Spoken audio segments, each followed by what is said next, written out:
An Ottawa teen's suicide is putting the spotlight back on school bullying and depression. His family is now trying to send a message to other teens struggling with these issues. Andrew Nichols has the details. Andrew.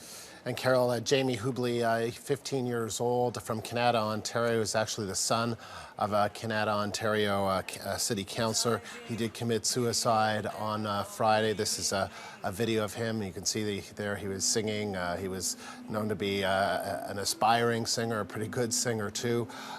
He was gay and out, and he was bullied at school because of his sexual orientation, and he wrote about his feelings on a number of social networking sites. Here's just a couple of those postings. He says, "I hate being the only gay guy in my school. I really want to end it.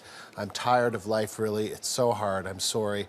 I can't take it anymore." Now, Jamie's father, Alan Hubley, had this to say about his son. He says he was a championship figure skater for years and was just beginning to excel as a singer. Jamie's family and friends unconditionally supported and accepted him for who he was.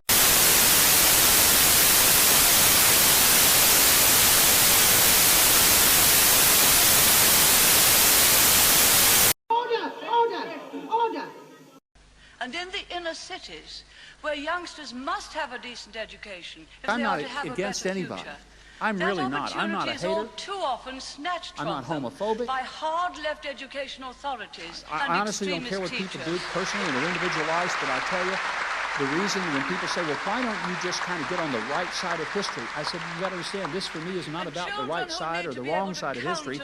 This is the right side of the Bible, and unless God rewrites it, edits it, sends it down with His signature on it, it's not my book to change. Themselves in clear English are being taught political slogans. Children who need to be taught to respect traditional moral values are being taught that they have an inalienable right to be gay.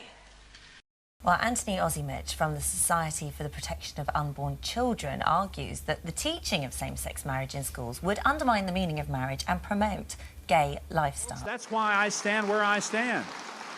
Look, I'm not trying to be some wacko way out there. I'm talking about the basic, most fundamental rights we have as an American citizen. And while those... An Uzbek migrant was lured and abducted by a group who burned his clothes. They put a gun, or what looked like a gun, to his head, and they threatened him with violence and forced him to say that he is gay, that he regrets that he is gay. And then they handcuffed him, gave him a glass bottle, and what they asked him to do is to rape himself with that bottle.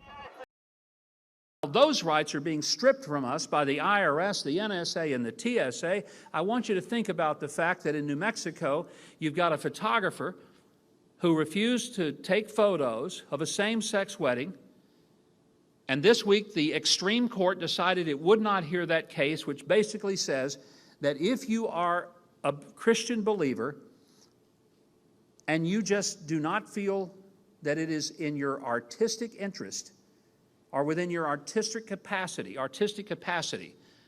to do photos of a same-sex wedding, then the government will force you to do it. Okay? Let me ask this government a question. Why would you shoot someone in the face for demonstrating for their homosexual rights? Why would you do that? Us Christians, we are the most helpful group for that people, homosexual, because only we truly want kind to them.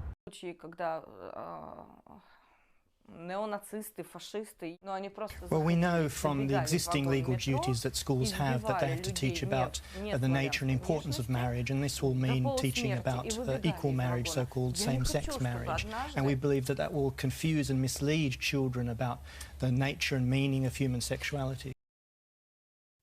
I think that homosexuality is one of the sins, and a moral state should say this is a sin, this is not correct. One life lost in this senseless way is tragic. 4 lives lost is a crisis. And these are just the stories we hear about. How many other teens have we lost? How many others are suffering in silence? Being a teenager and figuring out who you are is hard enough without someone attacking you. My heart is breaking for their families, for their friends, and for our society that continues to let this happen. These kids needed us, and we have an obligation to change this. There are messages everywhere that validate this kind of bullying and taunting, and we have to make it stop. We can't let intolerance and ignorance take another kid's life. And I want anyone out there who feels different and alone to know that I know how you feel. And there is help out there, and you can find support in your community.